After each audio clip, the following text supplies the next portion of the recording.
Assalamualaikum warahmatullahi wabarakatuh.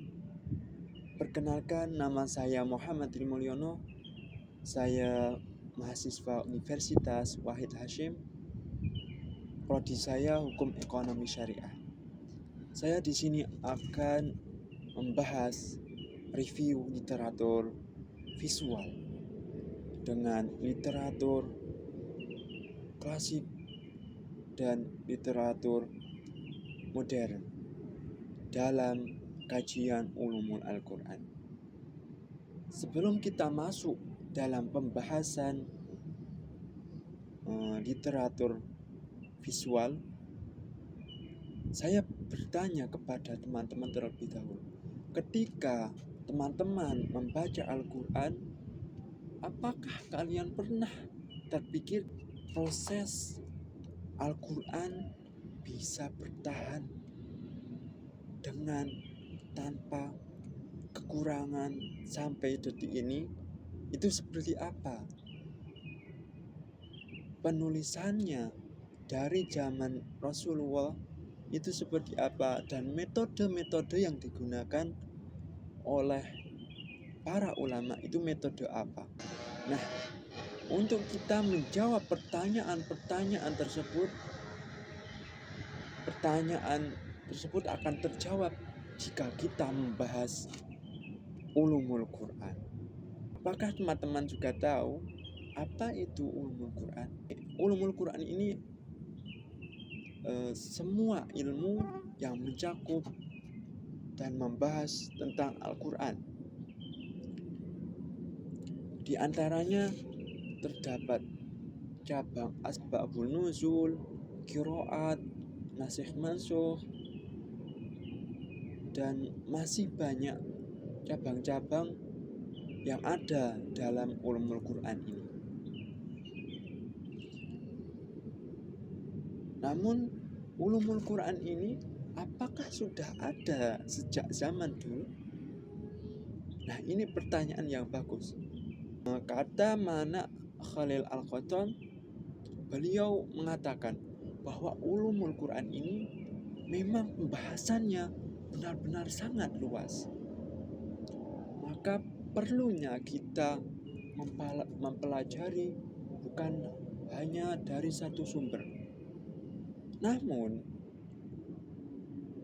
yang menjadi rujukan para studi, para ulama-ulama dalam ahli ulumul Quran, pertama yang dirujuk yaitu adalah Al-Burhan, karya Imam Az-Zarkashi. Al-Burhan ini yaitu perkumpulan, di dalamnya adalah kumpulan cabang-cabang yang tadinya masih terpisah-pisah. Imam Az-Zarkashi mampu menyatukan menjadi satu dan terstruktur sistematis menjadi kitab Al-Burhan. Kemudian ada lagi setelah generasi Imam Az-Zarkashi ini, muncullah kitab yang lebih menyempurnakan kitab Al-Burhan ini, yaitu kitab Al-Itqan. Kitab ini karya Imam Jalaluddin As-Suyuti. Imam Jalaluddin As-Suyuti mampu memperluas pembahasan, memperinci, mencakup sampai 80 cabang pembahasan yang tadinya di dalam Al-Burhan sekitar 47, Al-Itqan mencakup 80 cabang. Meskipun Al-Burhan dan Al-Itqan itu sudah mencakup inti dari ulumul Quran, tapi kita lihat apakah semua orang bisa langsung memahami teks-teks Arab klasik? Tentunya tidak. Banyak mahasiswa yang masih kurang bisa memahami Arab klasik di dunia ini. Nah, ini kita masuk ke literatur modern, yaitu terciptanya buku-buku modern.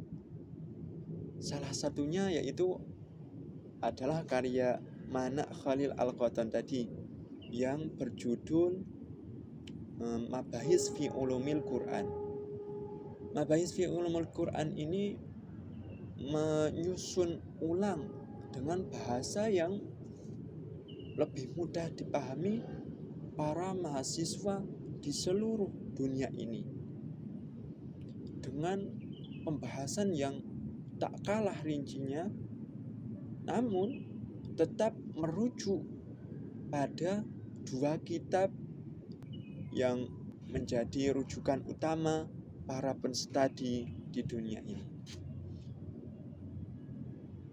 Nah, di Indonesia juga lahir buku modern ini, yaitu karya Rosikhun Anwar. Rosikhun Anwar ini menciptakan buku Ulumul Quran yang mencakup konsep-konsep dasar di dalamnya, membuat para mahasiswa di Indonesia menjadi mudah mempelajari kajian-kajian di dalam Ulumul Quran. Jadi kita bisa lihat dari literatur klasik kemudian sampai literatur modern, perkembangannya mengikuti perkembangan zaman, bukan menciptakan ulang, tapi mereka itu saling melengkapi satu sama lain dan sama sekali tidak merubah kitab-kitab yang menjadi dasar keilmuan Ulumul Quran ini. Namun Ulumul Quran tidak hanya membahas tentang penulisan atau kitab-kitab saja, namun juga membahas media dan metodologi. Apa sih media itu? Media adalah sarana untuk memudahkan Ulumul Quran berkembang. Masa Rasulullah, Al-Quran diajarkan antara lisan dengan lisan. Nabi melafadzkan dan para sahabat menirukan dan menghafalkannya. Tapi juga ada cara lain, yaitu dengan para sahabat menulis ayat-ayat suci di dalam media yang ada, seperti media pelepah kurma atau batu pipih, tulang, kulit hewan seperti kambing yang memang kulitnya luas dan kulit unta. Intinya mereka memanfaatkan media yang ada. Kemudian pada masa sahabat Abu Bakar itu, karena ada perang Zamamah banyak penghafal Al-Quran mulai gugur, dan Sayyidina Umar berinisiatif untuk bagaimana kalau Al-Quran ini dikumpulkan, dijadukan menjadi satu dan dikodifikasi pada zaman itu. Kita lanjut ke zaman Utsman bin Affan, di mana pada kekhalifahan Utsman bin Affan ini, mushaf itu karena umat Islam benar-benar sudah sangat luas kawasannya, maka perlunya dijadikan standar satu Quran untuk mengurangi kemungkinan perselisihan dalam bahasa yang atau dialek yang berbeda-beda pada pembacaan Al-Quran yang diajarkan Rasulullah, karena kemampuan cara melafadzkannya. Nah, setelah masa Utsman bin Affan tersebut banyaklah manuskrip kuno seperti Al-Quran yang menjadi peninggalan dari masa-masa Utsman sampai Rasulullah itu yang tersisa. Kemudian itu yang menjadi pengembangan ulumul Quran, menjadi inisiatif para ulama untuk lebih membahas ulumul Quran ini supaya bisa dikodifikasi menjadi pembelajaran yang hingga saat ini masih kita pelajari di kampus pondok-pondok pesantren. Penjelasan selanjutnya yaitu tentang metodologi. Apa sih metodologi ini? Metodologi ini adalah cara pendekatan para ulama dalam mengajarkan ulumul Quran pelajar.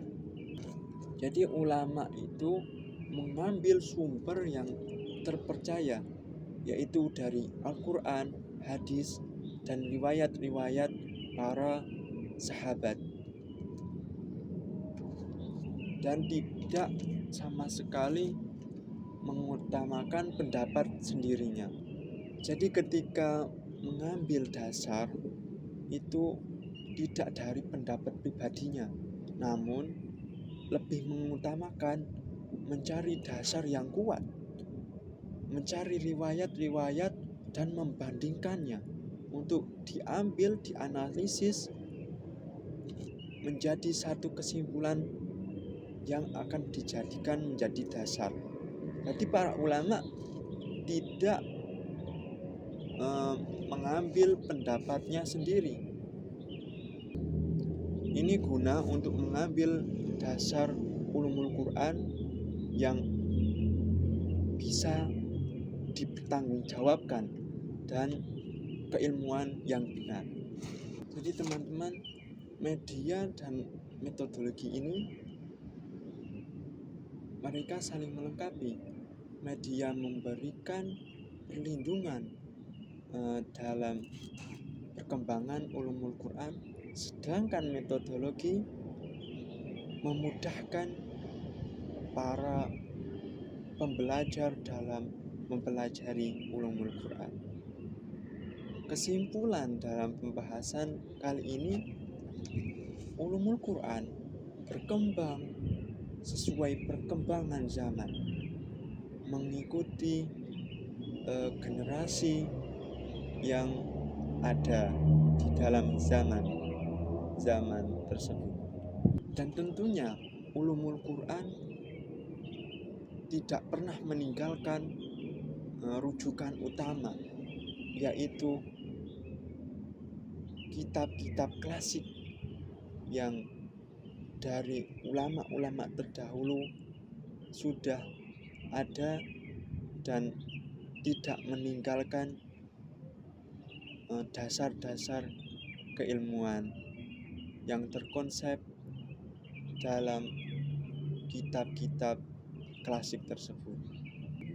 Mungkin cukup sekian pembahasan dari saya. Mohon maaf jika ada pengucapan serta pembahasan yang kurang tepat. Saya sangat menerima saran dan koreksinya. Terima kasih untuk para penonton, Bapak Ibu dosen atau teman-teman. Wabillahi taufik wal hidayah wa ridha wal inayah. Wassalamualaikum warahmatullahi wabarakatuh.